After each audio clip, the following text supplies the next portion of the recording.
قالينكيو بوغا باهيدا لو قبحاي قالينكيو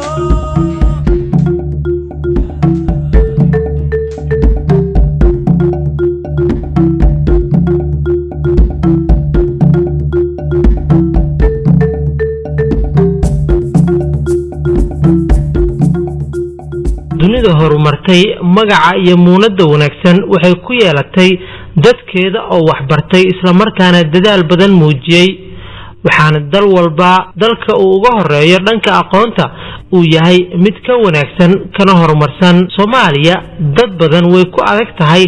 inay rumeystaan in ay la jaan qaadayso dhanka aqoonta iyo waxbarashada marka laga hadlayo dalalka Afrika ee qaaradda ay wadaagaan experimentiisa ku kooban tahay oo lagu shaqeynayo kan experiment waxa la electrostatic induction allaha ama induced okay bahalkaas inductor ka soo shaqeeya waaye oo u soo saara ama transformer-ka okay transformer-kan intuu ku jira kan waaye kan waxa waaye midkaan intuu ku jira waaye okay marka sidoo u shaqeeysa waaye okay waxa kale ku jiro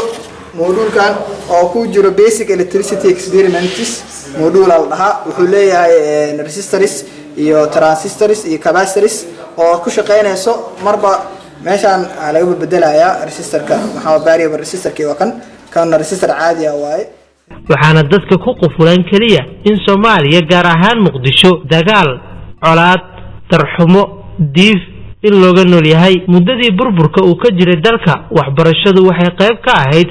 waxyaabaha horumarka laga gaaray ee aan burburin sida adeegyadii guud ee bulshada intoodii kale ay u burbureen waxaana taasi suurto galiyay aqoon-yahano Soomaaliyeed oo istaagtay inay wax ka badbaadiyaan mustaqbalka dhalinyarada soo baxaysa tiro laguma soo koobi karo inta dugsiyada hoose dhexe iyo sare ee ku yaala magaalada Muqdisho iyo deegaanada la mataanoobay markii magaalada colaadda ay ka dhacday waxaana dhammaan dugsiyadaasi oo u waxbarasho taga arday Soomaaliyeed subax iyo galab kasta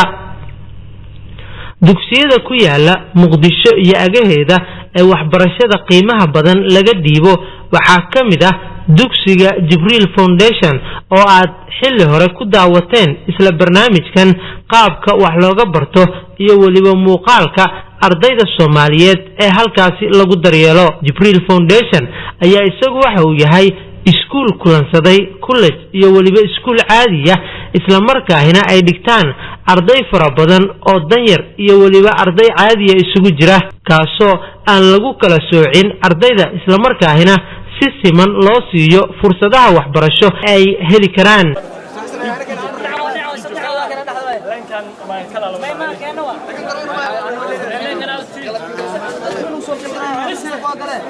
sidoo kale waxaa ku yaala magaalada Muqdisho jaamacado ay gacanta ku hayaan aqoon-yahano Soomaaliyeed oo ardayda ka baxday dugsiyada sare ay ku hirtaan kana helaan badanka waxyaabihii ay haminayeen ee dhinaca waxbarashada la xiriiray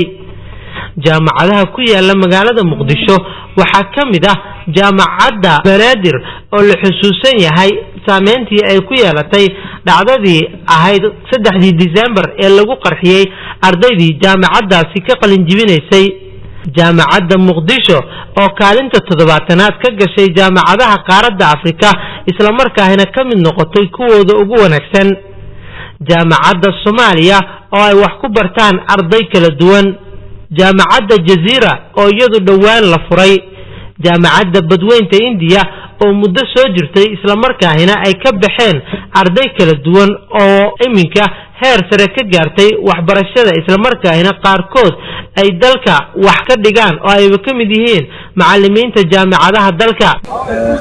aad u faraxsanahay inaan kaga jawiyo maanta qaybta business administration ka qaatay shahaadada bachelorka runtii ma aha markii koowaad oo ka soo qalin jabiyay jaamacad waxa ka soo qalin jabiyay xilligii dawladda jaamacadda ummadda Soomaaliyeed haddana waa markii labaad ka soo qalin jabiyo jaamacadda Nidushan waxa kaloo jira iyana qayb kale oo hadda markii uu qalin jabiyo qaybta luqadda Ingiriisiga jaamacadda uu qayb jabiyo marka dareenkayga aad u faraxsan yahay dareenkayga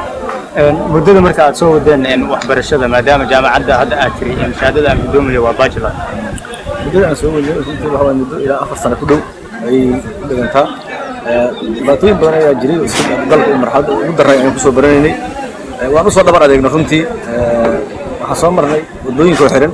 ومالك أنت 10 نقطة خلاص كان صار مرني ودبيتي وان إن شاء الله إلهي ونوب لي إلى محله وأنا ما أعرف أي شيء ما أنت وأنا كسر فرح سنة إلى ما أعرف صار دبيتي ودبيتي واحد يشيء إن qaabka aad wax ku baranayseen ma waxbarasho maalmaha caadiga aad qaadanayseen miya mise waxbarasho course oo aad ku qaadanayseen ama jamciya khamiis sidee wax u baranayseen maalmaha waxaan ku banaayeen inta badan maalmaha jamciya khamiista maaragtay waxbarano anagu waxaan ahayn dad maaragtay hawlo kale leh misal baan hadaan soo qaado macallin ayaan ahaa iskuul maalmaha kala dhiga maalmaha khamiista jamciya ayaan wax dhiga jiray runtii laakiin saacadaha aan qaadan jirnay waxay ahayd ilaa iyo kasoo hal saac laga soo galo ilaa galabtii 10 saac ساعدوا واحد يقول لك من ساعدها كلا وحقادنا أي يقول لك من هذه مارتي شيء وقت أي مناسب وها كنتي أساس أنت سين جامعة النيلين oo iyadu farac ku leh dalka Soomaaliya xarunteedu ugu weyn ay tahay magaalada Khartoum ee dalka Suudaan sidoo kale waxa magaalada Muqdisho ku yaala macaahid bixisa waxbarasho sare waxaana kamid ah macaahidaasi macahadka Simad oo ay ka soo baxaan sanad walba arday Soomaaliyeed oo aad u fara badan watana takhasusaad kala duwan jaamacadaha ku yaala magaalada Muqdisho ayaa waxa lagu bartaa علومته أي كمية كيهين accounting business administration IT kalkaaliyenimada ama nursingka daktarnimada dhaqaalaha iyo waliba علوم kala duwan waxaana badanka ardayda Soomaaliyeed ay yihiin kuwa xiiseeya kuliyadaha ay kamid ka yihiin nursiska iyo waliba IT-ga waxaana ay ku doortaan fursadahooda shaqo oo inta badan ka sahlan gudaha dalka saamiga waxbarasho ee dhanka jaamacadaha ayaa marka la isdhinac dhigo hablaha iyo wiilasha waxa ay yihiin kuwa ka tirayar hablaha dhanka wiilasha waxaana arrimahaasi loo aaneeyaa waalidka oo inta badan fursadda waxbarasho u hibeeya dhanka wiilasha isla markaana gadaal dhiga gabdhaha iyagoo taa lagu sababeynayo in gabdhaha aanu aqoontooda qoyska u soo laabanaynin isla markaana wiilka ay ku nafcinayaan qoyska ma jirto dawlad ama hay'ad si toos ah u gacan siisa badanka jaamacadaha ku yaala magaalada Muqdisho waxaana jaamacadahaasi ay ku furdaamiyaan howlahooda isla markaana ay isku dabaraan qarashaad ay ka qaadaan ardayda Soomaaliyeed ee wax ka barata jaamacadahaasi inkastoo badanka kuliyadaha waxbarasho ee ka jira jaamacadaha magaalada Muqdisho ay yihiin kuwa aad u qiimo jaban ayaa haddana tan ugu qiimaha badan waxa ay tahay kuliyada caafimaadka oo ardaygii laga qaado semesterkii $900 Mareykanka ayna dheeri u tahay lacagaha buugaagta baaburraaca iyo waxyaabaha kale ee lama huraanka u ah waxbarashada sanad walba jaamacadaha dalka waxaa ka soo baxa ugu yaraan 3000 oo arday walow dhibaatooyin ay kala kulmaan ardayda dhinaca helidda fursadaha shaqo ay hiigsanayaan waayo inta badan loo shaqeeyayaasha waa kuwa halkii aqoonta laga tixgelin lahaa ku bixiya fursadaha ay hayaan nidaam ku salaysan qabiilaysi iyo nintooxsi taasina waxa ay sababtay in dhalinyaro badan oo ka baxday jaamacadaha dalka ay gidaarada fadhiyaan shaqo la'aan waxaan rajeynayaa jaamacad inaan barto kuna soo takhasuso dhakhtarnimo una dadaalo shacabka dhibaataysan ee maalinba ku waxyeeloobayo magaalada Muqdisho la'aanta ku hayso haddii la joojiyo waxbarashadii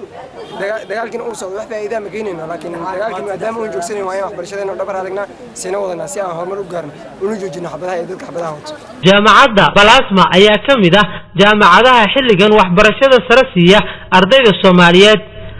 media maray booqatay jaamacadaasi ayaa waxa ay wareysatay madaxa maamulka jaamacadda Maxamed Maxamuud Goodir iyo qaar kamid ah ardayda jaamacadaasi wax ka barata jaamacadda Plasma waxa ay ka kooban tahay 4 college ay ka kooban tahay Plasma University waxa ugu horeeyay oo la aasaasay waxay ahayd College of Health Science wuxuu ka kooban yahay qaybaha kala ah Faculty of Medicine Faculty of Nursing and Midwifery, Faculty of Medical Laboratory Technology, and Faculty of the Pharmacy. College ka labaad ee ku xigay waa College Science and Technology. College kaas oo asna lagu barto Faculty of Telecommunication Engineering, Faculty of Electrical and Electronics Engineering, faculty of IT and computer science waxa kaloo jiro faculty kale oo college kale oo la yiraahdo business and economics oo lagu barto qaybaha businesska iyo qaybaha economicska waxa kaloo jira faculty college kale oo la yiraahdo science balkeen environmental studies lagu barto oo agriculture-ka livestock-ka iyo environmental studies ka kooban faculty-gaas oo environmental balkeen natural science la yiraahdo haatan isagana gobolada ka jira laakiin aan ka jirin xarunta dhexe meeshan hadda aan deganahay oo meeshii afraad aan dhigi karaa ay soo degto xarumahaasi saameyn weyn ugu yeelatay laakiin se waxaan la qabsanay in ardada iyo macallinkaba ay maadaama Soomaaliya asalka reer guura ay ahayd hadba location-kii ama deegaankii nabad ah ay isugu tagaan jidkii furma la isticmaalo jawiga la qabsado sababtoo ah maalintii Soomaaliya burburku uu ka dhacay hadii la dhigi lahaa dagaalada jiro waxba kama soconayaan maanta lama soo gaareen dugsi sare lama fureen dugsi hoose dhexe lama fureen jaamacadna lama haweysteen waxaana alxamdulillah ardadii ka soo baxday wax ku baratay dagaalada iyagoo masters iyagoo bachelors maanta inay jaamacadii macallimiinka yihiin ardada wax ka baratay tirada guud xarunta dhexe ee Muqdisho waxay kor u dhaafaysaa ilaa 1400 arday ardada goboladana ilaa iyo haatan waxay dhan yihiin 500 arday gobolada xarumaha ay ku leedahay jaamacaddu kuwee ka mid ah goboladu waxa ay ku leedahay gobolka Hiiraan magaalada madaxdiisa Beledweyne waxa ay ku leedahay magaalada Marka ee gobolka Shabeellada Hoose magaalada Kismaayo ee gobolka Jubbada Hoose iyo magaalooyinka Dhuusamareeb iyo Galgaduud ee gobolka Galgaduud intaas ay ku leedahay sababtoo ah dad badan oo aan awood siyaasadda jaamacadda Balaasma ayaa waxay tahay in waxbarashada qofka loogu geeyo gurigiisa albaabkiisa loogu geeyo sidaas darteed maadaama maanta fursad isu socod badan u soo jirin noloshu ay maanta meel walba aad ay dadku ugu adag tahay waxaan u fududeynay ardada in sanadaha koowaad ay ku soo qaataan goboladooda then wixii awood leh halka ay yimaadaan mustaqbalkana aan u dhameystirna qayb walba iyadoo affiliated la xarunta dhexe ee Plasma in ay noqoto jaamacad weyn oo iska u taagan oo weyn insha Allah maxay filaysaa jaamacadda Plasma wax soo saarkeeda marka laga hadlayo wallahi wax soo saarkeeda baahi weyn oo dalku qabo mustaqbalka ma ahna haatan ayay taagan tahay baahida Plasma waxa ka qalin jabisay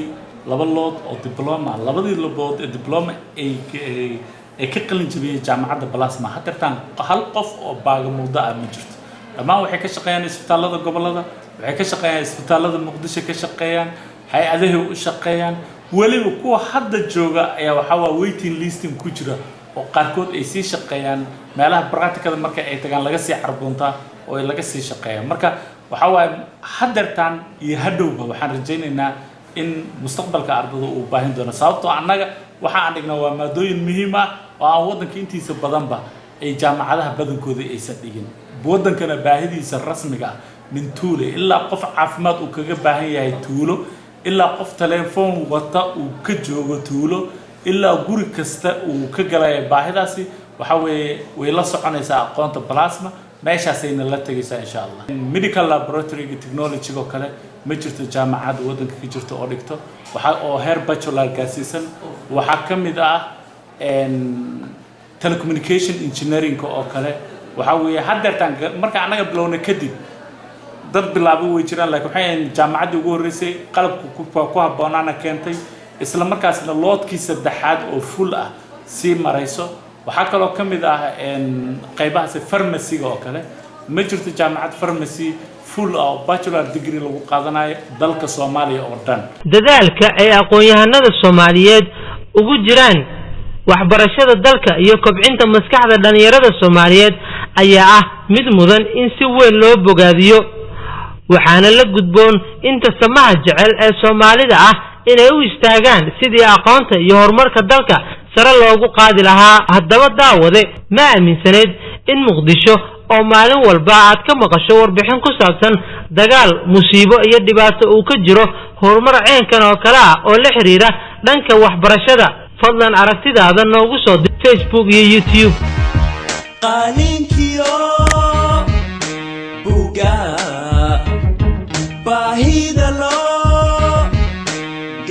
baxaye qalinkiyo buga baahida loo gabaxaye bulshayahay aqoontiyo ku dadaala waxbarashada bulshayahay aqoontiyo ku dadaala waxbarashada bulshayahay aqoontiyo ku dadaala waxbarashada